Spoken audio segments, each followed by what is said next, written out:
Have you ever abandoned a creative project because it didn't seem to be turning out exactly as you might have hoped? I recently discovered a very old project of mine that looked like it could have been a lot of fun. But I'm guessing my fears, doubts, and a little bit of perfectionism got in the way and made me give up on it. Bit sad, don't you think? So let's finish a page of it together and talk about why this happens and how we can reclaim the joy in our creative hobbies. I must have started this project so long ago because I have almost no recollection of creating it. It seems to be the makings of a little handmade journal for watercolour flowers. Flowers are still one of my favourite subjects to paint in watercolour. I even have a crazy special offer on one of my most popular classes, Roses in Watercolour, because I think painting flowers just makes us happy. I'll pop the link in the description.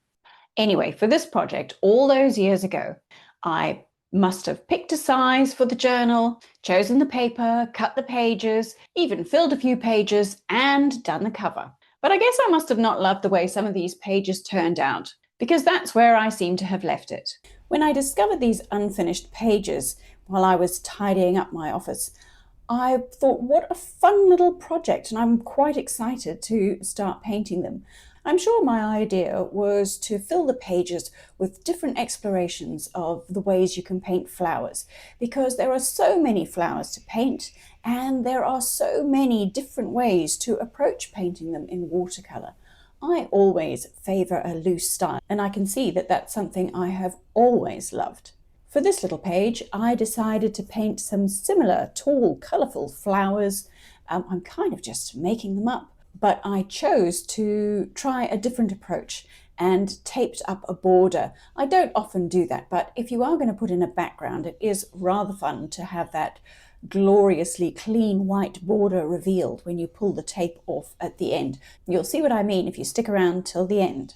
I'm also enjoying playing with the different marks that I get when I'm painting on very damp paper where the paint hasn't quite dried in the underneath layer, and the very dry paper where I either haven't painted before or where the paint has already dried. I'm using the wet on wet effect to help me create a little bit more of a sense of distance, because when I paint the flowers into the damper areas, those marks are not going to be distinct. They're kind of going to blur their edges, and that gives you the feeling that those ones are a little more distant, and the ones that are painted with more distinct marks look like they are closer to us. It's a fun and easy way to get a little bit of depth and sense of perspective into a simple painting like this one. The thing that interests me more is the decision I seem to have made not to bind the pages and create the sketchbook before I started painting. I think this is what self-sabotage looks like before you even pick up a brush.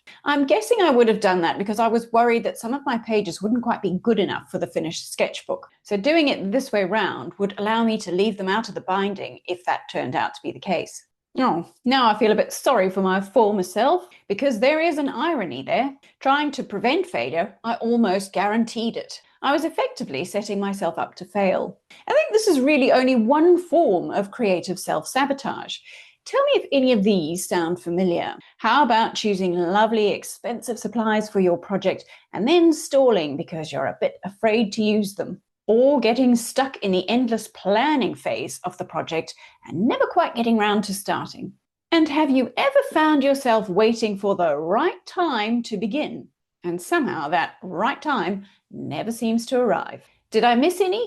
What self-sabotage patterns have you noticed? Share in the comments if there's one I didn't mention. I think all of these are just symptomatic of the pressure we feel, or perhaps we put on ourselves to make everything worthy or good enough. When did we decide that learning had to look perfect? I think it comes from a bit too much adulting. I find that eventually there comes a time when we feel like we're supposed to be at least adequately good at all the things that we do. You know, being grown-ups and all. And as sensible grown-ups, we start to believe that everything we do needs to at least be useful. I think we forget about the importance of play at any age. And we possibly deprive ourselves of the right to be a beginner. That really is a joy.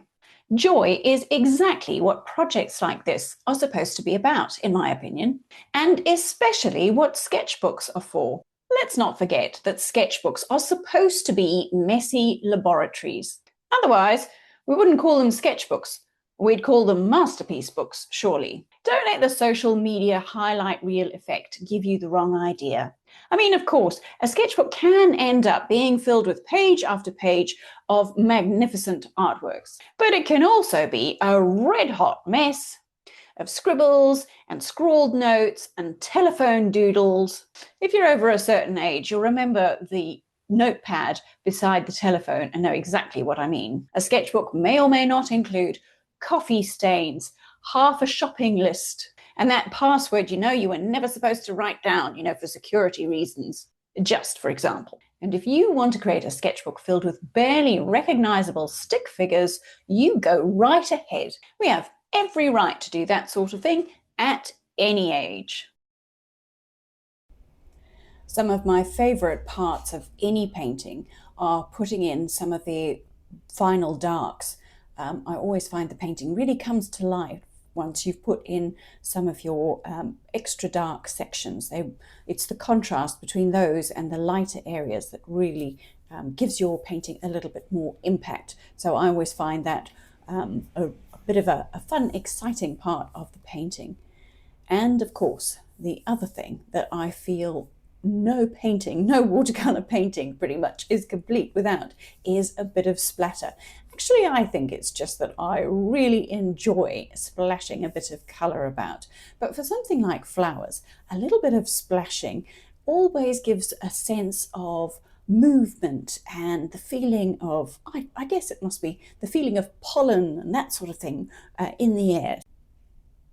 I also always like to be able to bring some of the colours from one area of the painting into another area. So I'm splattering in some of the darker colours that I've used at the bottom of the painting and using those to create my splatter effects up in the paler part, which is, I guess, the sky. Oh, splattering with watercolour is a bit like eating peanuts. One is not enough. Once you start, you just can't stop.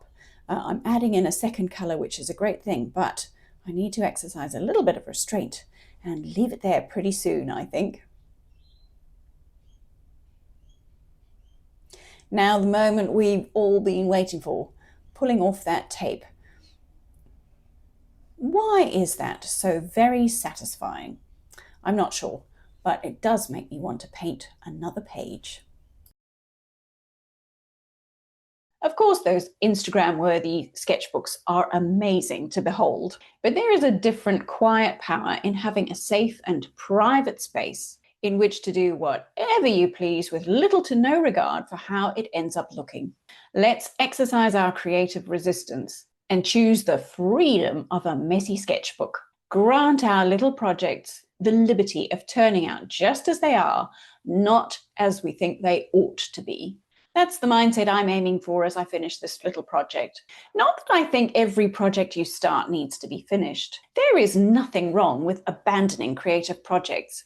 I truly believe that creative waste is simply a part of the process. That's what I talked about in the first video of this series.